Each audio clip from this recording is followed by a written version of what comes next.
It's really quite something when you stop and think just how much we rely on technology Yeah. for like the absolute essentials. Oh, absolutely. We're talking power, water, finance, the very systems that keep our daily lives, well, functioning. Exactly. These aren't just conveniences anymore, are they? They're fundamental, the backbone of everything. And that means when something goes wrong, maybe it's a technical glitch, maybe something more serious like an attack, the impact can be huge, far beyond just one company's problem. Yeah, we've seen it, haven't we? It can hit public health, knock out critical services, just cause chaos for so many people. The stakes are just incredibly high now. They really are. And because of that potential for massive disruption, governments are, well, they're stepping in. They have to, setting rules, standards, trying to bolster security and resilience. Which brings us to what we're looking at today. We're going to do a deep dive into a document that outlines two really important pieces of EU legislation aimed right at this issue. That's right. We're focusing on the Network and Information Systems Directive. Most people just call it NIS2 now, and the Digital Operational Resilience Act, or DORA. Mm-hmm.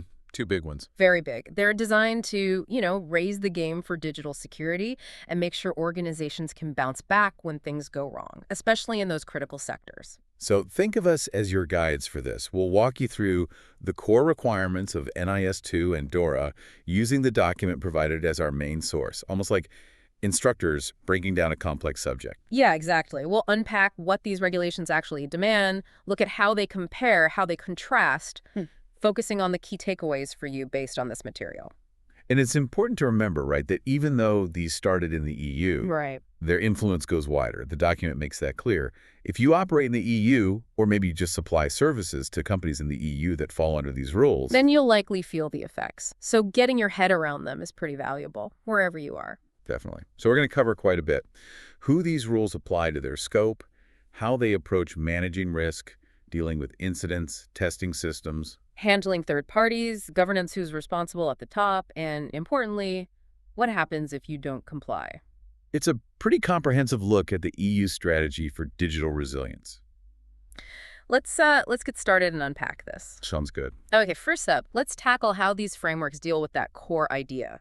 Managing risk and keeping things running even when, disruptions happen, business continuity, disaster recovery, that kind of thing. Right. The document mentions this goal of harmonizing approaches across the EU, which is a key driver. So starting with NIS2, how does it approach risk management, according to the document? Well, NIS2 is presented as setting a kind of baseline. It requires the entities it covers to put in place what it calls adequate measures. Adequate measures. Okay, that sounds a little vague. It is a bit broad, yeah.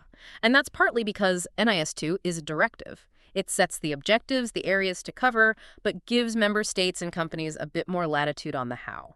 So it says what needs to be done, but not necessarily the exact steps. Kind of. The document notes NIS2 requires policies for risk analysis. So actually thinking about risks systematically and then assessing how effective your cybersecurity measures are. It mandates the process of thinking about risk. Okay, so NIS2. Think about risk, do something adequate, check if it worked. Yeah. Simple enough on the surface. How does DORA compare? DORA is significantly more prescriptive, especially for the financial sector it targets. It doesn't just ask for adequate measures. Yeah. No. DORA mandates that financial entities establish and maintain a very specific, structured ICT risk management framework. ICT, information and communications technology, right? Basically all the tech stuff. Exactly. All the digital systems, the tools they rely on. And it's not just a suggestion to have some measures. You need this formal, documented framework for managing those tech risks. A formal framework. What does that actually involve? What does the document say needs to be in it? It's pretty detailed. First, it has to ensure proper segregation of duties. A segregation. Meaning keeping the people, managing the tech, controlling the tech, and auditing the tech separate. ICT management, control functions, internal audit, they need to be distinct. Ah, right. To avoid conflicts of interest. You don't want the same team marking their own homework, so to speak. Precisely. That's crucial for independent oversight. The framework also must be documented. You have to write it all down clearly. Makes sense. And it needs to be reviewed regularly. The standard is at least annually. Microenterprises might have slightly different periodic rules, but annual is the baseline. And I'm guessing that review isn't just ticking a box. Definitely not. The document is very specific here. The framework must be reviewed, yes, but critically, it must be reviewed after major ICT-related incidents. Ah, so you learn from experience. Exactly. You take the lessons from what actually happened in a real event and feed that back into improving your risk management framework. It's about continuous improvement. And to make sure it's not just theory, DORA requires this framework to be subject to internal audit. Yes. So you have built-in independent checks to see if the framework is being followed and if it's actually working. That internal audit piece is key to DORA's structured approach. Okay, so there's the overall framework, but you mentioned something else within that. Right. Within that ICC risk management framework, the document points to another mandatory element, the Digital Operational Resilience Strategy. A strategy within the framework, what does that do? It's basically the action plan. It outlines how the broader framework is actually implemented day to day. And how does this strategy connect to the actual business? Is it just an IT thing? Not at all, and this is really important. The document stresses that this strategy has to show how the ICT risk framework supports the company's overall business strategy and objectives. So it's not just about tech for tech's sake. No. It links digital resilience directly to the mission. It's about enabling the core business to function reliably and securely. It elevates it beyond just IT hygiene. That's a critical link, making resilience a business imperative. What else does the strategy need to cover, according to the material? It has to define the company's ICT risk tolerance level. Basically, how much risk are you willing to live with for different operations? Okay, setting the appetite. Yes, and it must include specific information security objectives. And crucially, these can't be fuzzy. They need to be measurable, usually through KPIs, key performance indicators. Showing how well you're doing. Right, and KPIs, key risk indicators, which are like warning signals for potential trouble ahead. So you set security goals and track progress, track emerging risks. Makes sense. The strategy also covers the ICT reference architecture, the blueprint of your tech systems, and it must detail the specific methods you'll use for detection, prevention, and protection during an incident. It requires an assessment of your current state of digital operational resilience. Where are you now? And, very significantly, it has to include plans for digital operational resilience testing. Testing again. We'll definitely circle back to that. Yes, it's a major piece of DORA. The plan for how you'll do that testing lives within this strategy. And finally, the strategy needs a plan for communicating and disclosing ICT incidents, tying into those reporting requirements we'll get to. Now, the document raises a point that applies to both regulations, the human factor. People often being the weakest link, right? Sadly, yes. It's a common vulnerability. And both NIS2 and DORA recognize this and address employee training. How so? What does NIS2 require? NIS2 requires the essential and important entities it covers to offer cybersecurity risk management training. It acknowledges training as part of managing risk. And DORA. More specific, I assume. As usual, yes. The document says DORA requires formal ICT security awareness programs and specific digital operational resilience training as part of regular employee training. And who needs this training under DORA? This is key. All employees. And senior management, too. Everyone needs to complete it. Everyone from the board down. That's the requirement. And the content needs to be tailored. What the board needs to know is different from what frontline staff need, but everyone must understand the risks and their role in resilience. It makes it everybody's job. Okay, shifting slightly to business continuity and recovery, DORA seems to have a strong focus here too. Very strong. The document highlights DORA's emphasis on continuous monitoring of ICT systems and tools. The idea is to spot anomalies early, minimize risk proactively. And the detection mechanisms themselves need testing. Yes, regularly tested. Business continuity is just central to operational resilience. So DORA has specific requirements for ICT business continuity plans and procedures. What do those plans need to cover? They have to ensure the continuity of critical or important functions. You identify what absolutely must keep running and plan for it. They also need to enable timely incident response, acting fast to limit damage and recover. This includes having specific containment measures planned out. Right. How do you stop the bleeding quickly? The plans also need to allow for estimating initial impacts, damages, losses, a quick assessment capability, and they must cover communication and crisis management.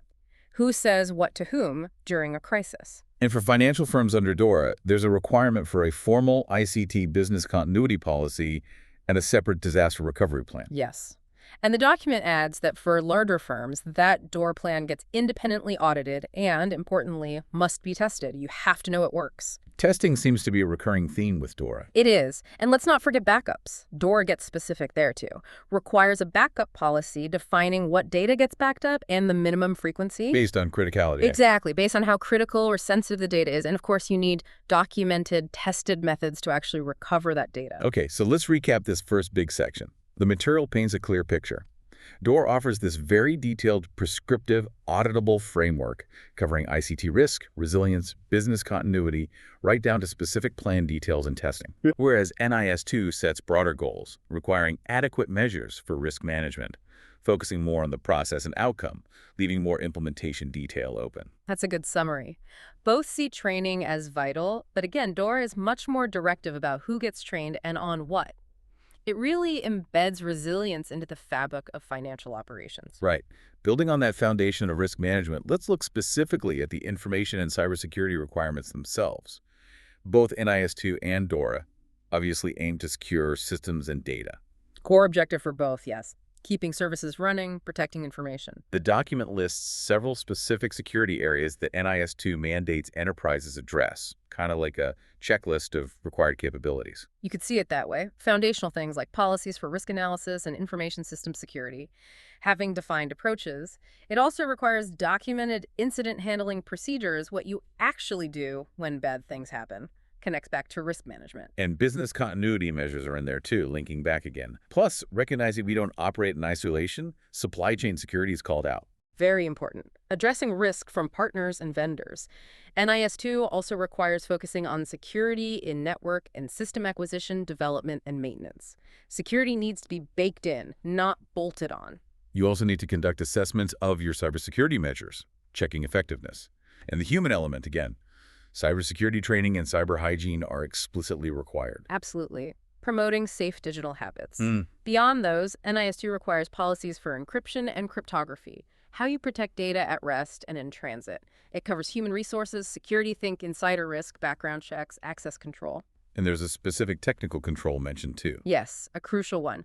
Multi-factor authentication, MFA, or continuous authentication solutions, making it harder for unauthorized people to get in. MFA, like getting that text code, becoming standard practice, and NIS2 is mandating it where appropriate. Exactly. Now, looking at DORA's specific security requirements for ICT systems and tools, the document suggests DORA focuses more on how the implementation specifics within financial entities. Okay, what does that look like? DORA requires continuous monitoring of systems and tools.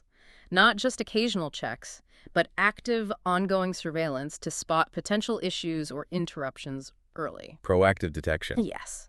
And getting quite technical, DORA demands defining specific alert thresholds and criteria. These are the precise triggers, signals, or conditions that automatically kick off an incident detection and response process. So automated, structured alerting based on preset rules. Right. DORA also mandates multiple layers of control, the classic defense in-depth approach. If one control fails, others hopefully catch the problem. Similar to NIS2, DORA also requires developing policies and protocols for strong authentication mechanisms, reinforcing robust identity checks. And finally, the document flags a DORA requirement for an annual review of how you classify your information assets and the related documentation. Meaning? You need to know what data you hold, how sensitive or critical it is, and make sure, at least once a year, that your security protections and documentation match that classification level. Keep it up to date. So, pulling it together, both cover cybersecurity broadly. But the document suggests NIS2 gives a list of required areas to address, while DORA digs more into implementation specifics like continuous monitoring, defined alerts, layered defenses, and formal authentication policies with annual reviews. A difference in granularity. That captures it well, yeah. Okay, so we have measures in place. But how do we know they're actually working as intended? Audits are key here, and the document outlines how both frameworks use them, albeit differently. Right. Audits provide that independent verification. Under NIS2, the requirements vary depending on whether you're an essential or important entity. Let's start with essential entities. Essential entities under NIS2 are subject to regular, targeted, and even ad hoc security audits. These audits are focused on their security measures. And who performs them? internal teams. No, these are external. They can be done by an independent third party or even directly by the competent national authority overseeing that sector. And the results. The results must be shared with that competent authority. Transparency is required. Okay. And for the important entities under NIS2? Similar story. They are also subject to targeted security audits, again, performed by an independent body or the competent authority, with the results having to be shared with the authority. So NIS2 mandates external or authority-led audits of the entity itself. Got it. Now, DORA. The document points to a different focus for audits under DORA. Yes, a key difference. DORA explicitly allows financial entities and their competent authorities to audit ICT third-party service providers. Auditing the suppliers, not just the bank or investment firm itself. Exactly. This is huge. Given the heavy reliance on cloud providers, software vendors, etc. in finance, an issue with a single provider could cause systemic problems. DORA gives firms and regulators the right to get assurance directly from those critical suppliers. That's a major lever for managing supply chain risk. It really is. Now, besides auditing third parties, DORA also, as we touched on earlier, requires the financial entity's own ICT risk management framework to be subject to internal audit. Right, the internal check on their own framework. Yes. And DORA sets standards for that internal audit function, too. There must be a formal follow-up process for critical audit findings. You can't just note a problem, you have to track its resolution. Makes sense. Need to close the loop. And the audit teams looking at ICT risk need appropriate knowledge, skills, and expertise. They need to actually understand the technology and the risks, and they must be independent for objectivity. Independence is key for credible audits. Absolutely. The document also mentions the frequency and focus of these internal ICT audits under DORA should be based on the entity's specific ICT risk profile. Higher risk might mean more frequent or deeper audits. Is there an exemption? Yes. The document notes that microenterprises are generally exempt from many of these specific internal audit requirements under DORA. Okay, so summing up audits. NIS2 mandates external or authority security audits of the essential important entity itself. DORA focuses on enabling audits of third-party providers and mandates rigorous internal audits of the entity's own ICT risk framework with specific requirements for the auditors themselves. Reflects their different scopes again. Well put. All right, let's talk incident reporting. When things go wrong, speed and clarity are vital. Both NIS2 and DORA have mandatory reporting rules, trying to standardize this across the EU. Yes, this is absolutely critical, not just for the affected entity, but for authorities to understand threats and for sector-wide learning.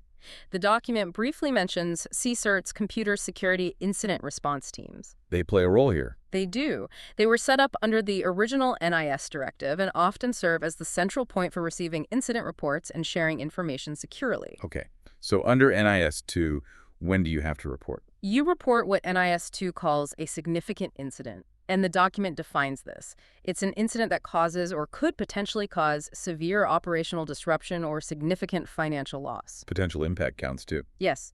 And it's also significant if it has affected or could affect people or other companies by causing considerable damage, material or non-material. So impact on users or third parties is a factor. If you have one of these significant incidents, NIS2 says you must notify the CSRT or your competent authority. And the document details a very specific timeline, right? Multi-stage.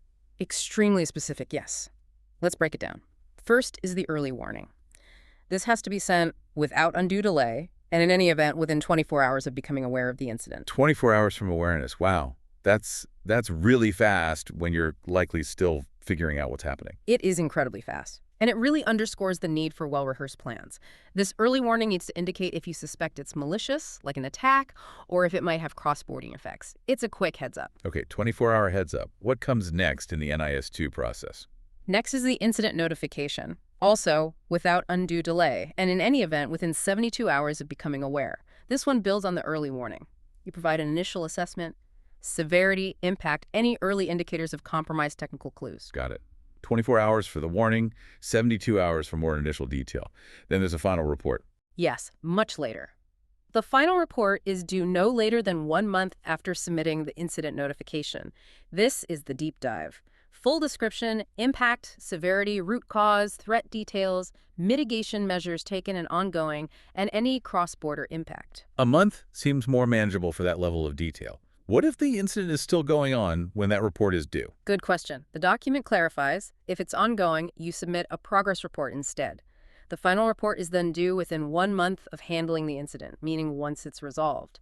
Authorities can also ask for interim updates. Okay, that's the NIS2 reporting cadence. How does DORA compare? It requires reporting for major ICT-related incidents. Yes, and DORA defines major based on having a high adverse impact on the network and information systems that support critical or important functions of the financial entity. So the trigger is tied specifically to impacting essential financial operations. Makes sense for finance, and they notify their competent authority. The document also mentions something about voluntary sharing under DORA. Right. Separate from mandatory incident reporting, DORA encourages financial firms to voluntarily share information about significant cyber threats with authorities, even before an incident occurs. It promotes proactive intelligence sharing for the whole sector. That's interesting, proactive threat sharing. But back to mandatory reporting for major incidents under DORA, what's the timeline there, according to the material? It sounds even faster initially. Potentially, yes. The initial report under DORA is due within 4 hours of classifying the incident as major, and no later than 24 hours after becoming aware of the incident itself. Whoa, hang on, 4 hours from classification. How does that work? You find something, investigate, decide, okay, this is major, and then the 4-hour clock starts. That seems to be the implication from the phrasing within 4 hours of being classified as major, combined with the 24-hour awareness backstop. It means you need rapid internal assessment and classification processes because that classification decision starts a very tight timer. That is incredibly demanding. What goes in that initial 4-hour report? Basic details: description, how you found it, where it seems to have originated, if your business continuity plan is active, other key initial info. Okay, super tight initial report. What follows? Within 72 hours of submitting that initial report, an intermediate report is due. This needs more substance. Incident details, time to recovery, if achieved, threats techniques observed, processes impacted, and specifically the impact on clients' financial interests. Also, recovery steps taken planned and indicators of compromise. The focus on client impact is notable. And then a final report, like NIS2. Yes, the final report under DORA is due no later than 1 month after the intermediate report, or the last update if there were several. This covers root cause, resolution details, when and how, costs and losses, and info on whether it's a recurring issue. The document rightly points out that meeting these deadlines, NIS2's 24-hour awareness, or DORA's potential 4-hour classification trigger, is a huge practical challenge during a real crisis. Massive challenge. Which is why the material hammers home the need for comprehensive, up-to-date incident response plans. And these plans must explicitly bake in these reporting steps: who gathers what info, who approves it, who submits it, all within those deadlines. And it's not just having the plan, right? People need to know it. Exactly. The document stresses that everyone involved, tech teams, security, legal, comms, management, needs clarity on what to report and when. No time for confusion during an incident. This really makes the case for testing and simulations, doesn't it? Absolutely crucial.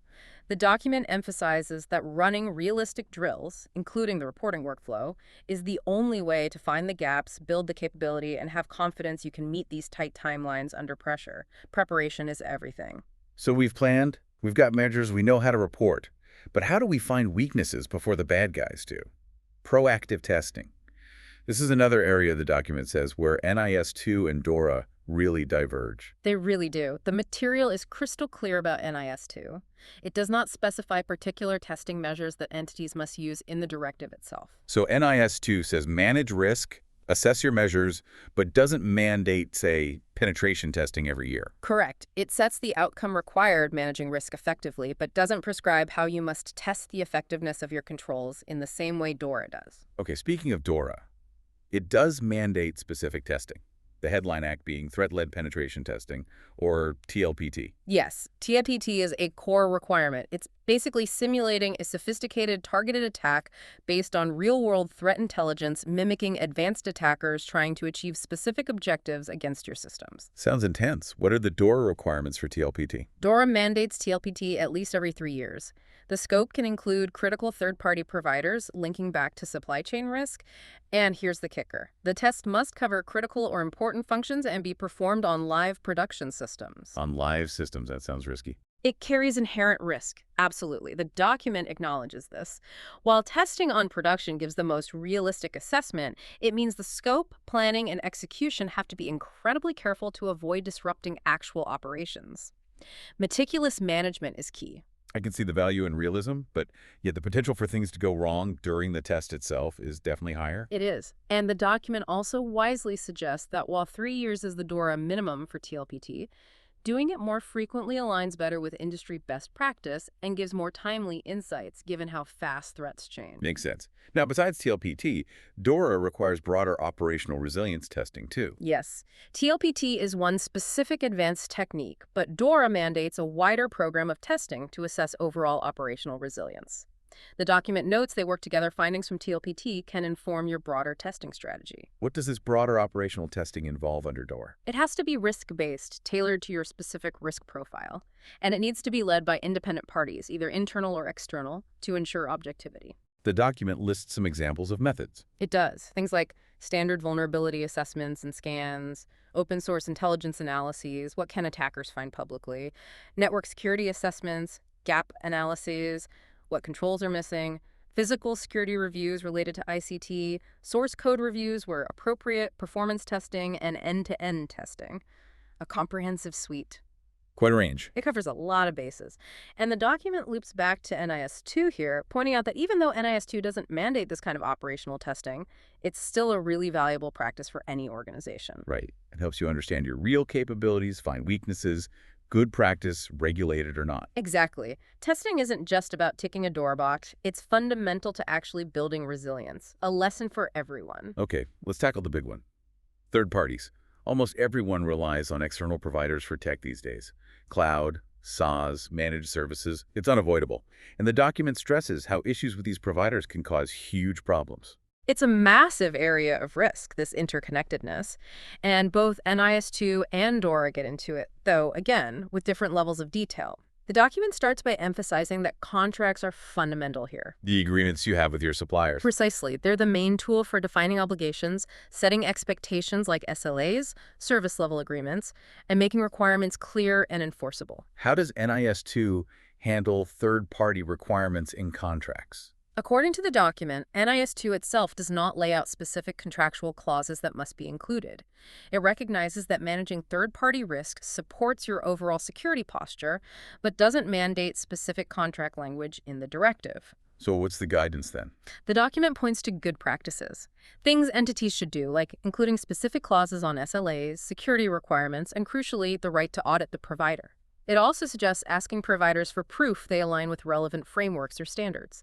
It's about due diligence and contractual hygiene. Okay, encourages good practice.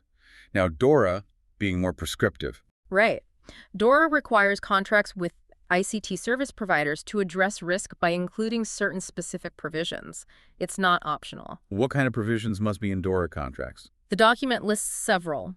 For example, the contract must detail how the provider ensures accessibility, availability, integrity, security, and protection of personal data for the service they provide. Basically spelling out their security responsibility. Yes.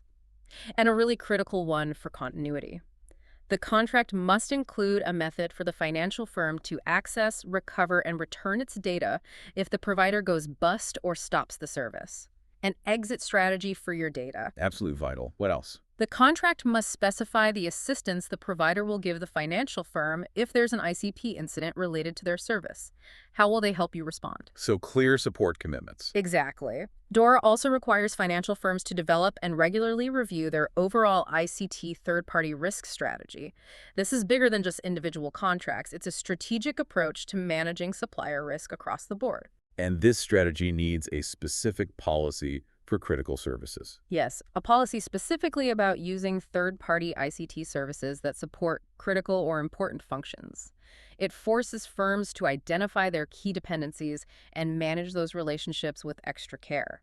Interestingly, despite the differences, the document highlights a point of alignment.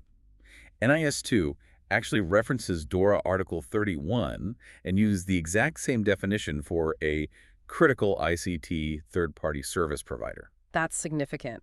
It shows a harmonized understanding across both major regulations about what constitutes a high-risk, systemically important supplier. And the document outlines the criteria from that DORA article for determining if a provider is critical. It does. The criteria are the potential impact if that provider has a major operational failure, the importance of the financial entities relying on them, are they serving systemically important firms, and the provider's substitutability, how hard would it be to switch to someone else? Low substitutability means higher criticality. Generally, yes. If you're locked in or they're the only game in town for a critical function, they're likely critical.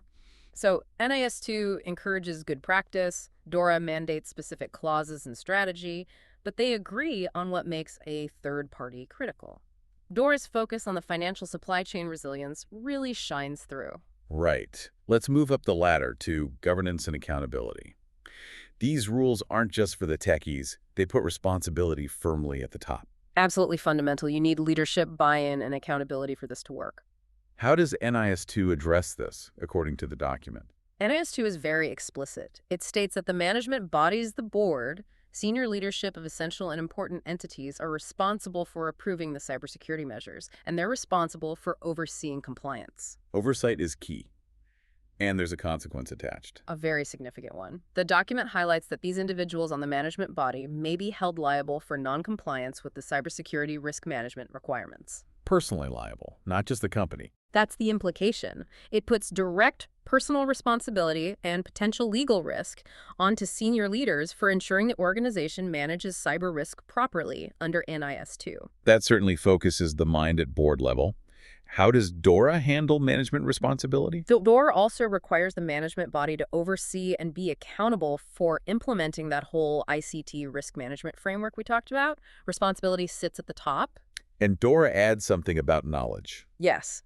The document says DORA requires the management body to remain knowledgeable about the relevant topics, ICT risk, digital operational resilience. They can't just delegate and forget. They need to understand what they're overseeing. Exactly. To perform their oversight and implementation duties effectively, they need a sufficient level of understanding to make informed decisions about strategy, investment, and risk acceptance. So the clear theme from the material on governance is accountability for digital security and resilience goes right to the top in both NIS2 and DORA. It's a board-level issue, a core governance responsibility. Couldn't agree more. Thinking about the broader ecosystem, sharing information about threats and vulnerabilities can make everyone safer.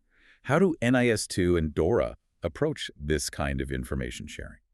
They both encourage it, but with a key distinction the document makes clear. Information sharing between enterprises is presented as voluntary in both frameworks. Voluntary. Okay, so this is different from the mandatory incident reporting to authorities we discussed earlier. Exactly. This is about companies helping each other out, sharing intelligence peer-to-peer or within industry groups to improve collective defense. What kind of information does NIS2 say entities can share voluntarily? The document lists some categories. Yes, NIS2 is quite specific here. Entities can share info on cyber threats, near misses, things that almost went wrong, identified vulnerabilities, the techniques and procedures attackers use, and technical details like indicators of compromise, IOCs, malicious IPs, file hashes, etc. So tactical and technical intelligence. Yes, and also strategic info like adversarial tactics, general cybersecurity alerts, and even potentially helpful cybersecurity tool configuration details. And the purpose is clearly defined. Yes, to improve cybersecurity, prevent incidents, or help with detection, response, and recovery. It's all about strengthening the collective shield. And DORA, does it allow similar voluntary sharing? It does. The document confirms DORA also permits this kind of voluntary sharing between financial entities to boost sector-wide resilience. It doesn't list the categories quite as extensively as the NIS2 section, but the principle is the same. So both frameworks see the value in voluntary, community-based threat sharing, keeping it separate from the mandatory regulatory reporting channels. That's the picture painted by the material, yes. Okay, the crucial question. What's the stick? What happens if organizations don't comply with all these NIS2 and DORA requirements? The document outlines the consequences. And they can be significant. For NIS2, the document notes there are significant penalties, but there's a wrinkle. NIS2 is a directive. Meaning it needs national laws to implement it. Exactly. Each EU member state had to transpose it into their own legal system. The deadline mentioned was October 17th, 2024. And did everyone meet it? According to the document, no. Many countries missed it. It lists only Belgium, Croatia, Hungary, Italy, Latvia, and Lithuania as having met the deadline at the time the source was likely current. So implementation is lagging in some places. Does that affect enforcement? It certainly creates challenges. The document gives a practical example. An October 2024 survey in Ireland found 38% of businesses there felt unprepared for NIS2. It shows the gap between the directive and on-the-ground readiness. So assuming the national laws are in place, what kind of penalties does NIS2 allow? NIS2 allows member states to impose fines, and the document specifies potentially very high penalties for breaking two key articles. Article 21, Cybersecurity Risk Management Measures, and Article 23, Reporting Obligations. The core requirements. What are the maximum fines mentioned? For breaching Articles 21 or 23, essential entities face maximum fines up to EUR 10 million or 2% of their global annual turnover from the previous year, whichever is higher. 10 million euros or 2% of global turnover. That's substantial. It is. For important entities, the maximums are slightly lower but still hefty. EUR 7 million or 1.4% of global annual turnover, whichever is higher. These are serious financial deterrents specified in the directive itself for those core failures. And member states can set other penalties too. Yes, for non-compliance with other parts of NIS2, member states can establish their own penalties. Okay, that's NIS2. How does DORA handle penalties for non-compliance? Is it similar? DORA's approach, as described in the document, is a bit different. It empowers the competent authorities in the financial sector to determine the penalties and remedial measures themselves. So DORA doesn't set specific fine amounts in the regulation text. Based on the material provided, no. It grants the power to the authorities. The document mentions these measures may include criminal penalties, but unlike NIS2's specific caps for Articles 21-23, DORA doesn't list explicit maximum fines itself. Flexibility for the regulator. Interesting difference. But the potential for serious consequences is there in both. Absolutely. And beyond the official fines or penalties, the document briefly reminds us not to forget reputational damage. A major breach or compliance failure can destroy trust, which is critical, especially in finance or essential services. So whether it's NIS2's high specified fines for key failures or DORA's regulator-determined consequences, including potential criminal penalties, the message from the document is clear. Non-compliance has teeth. Serious one. No question about it. Wow, okay. We have really unpacked a lot from this document on NIS2 and DORA. We certainly have, and I think the absolute key takeaway stressed in the conclusion of the material is the need for organizations to first figure out, does NIS2 apply to me? Does DORA? Maybe both. And then critically assess your current state against those requirements. And remember, non-compliance isn't just a theoretical risk. The document makes it plain. Yeah. There are potentially huge fines, serious reputational hits on the line. And let's just quickly reiterate that global point, too. Even if you're outside the EU, if you supply crucial services to EU firms covered by these rules, you are very likely to see these requirements passed down to you via contracts. Understanding them is vital for global business. So what's a practical first step? The document recommends a gap analysis. Yes. A structured comparison of your current security and resilience practices against the specific demands of NIS2 and DORA. It's presented as the essential starting point to see where you fall short and what needs fixing. Maybe we can quickly recap the high-level comparison points the document highlights, just to reinforce the main similarities and differences. Good idea. So both NIS2 and DORA provide guidelines on info and cybersecurity. They use the same definition for a critical ICT third-party provider, showing alignment there. Both permit voluntary info sharing between companies, and both allow authorities to set penalties for non-compliance, though the mechanisms differ. Okay, and the key differences. NIS2 is a directive, needing national laws, while DORA is a regulation directly applicable. NIS2 covers many sectors, essential important entities. DORA focuses tightly on finance. Right. NIS2 gives authorities audit rights over the entities themselves. DORA mandates that internal ICT risk framework, subject to internal audit, and allows audits of third parties. NIS2 sets those specific high fine caps for certain breaches, while DORA lets regulators decide penalties. And the reporting timelines differ notably. NIS2, 24-hour awareness trigger for significant incidents.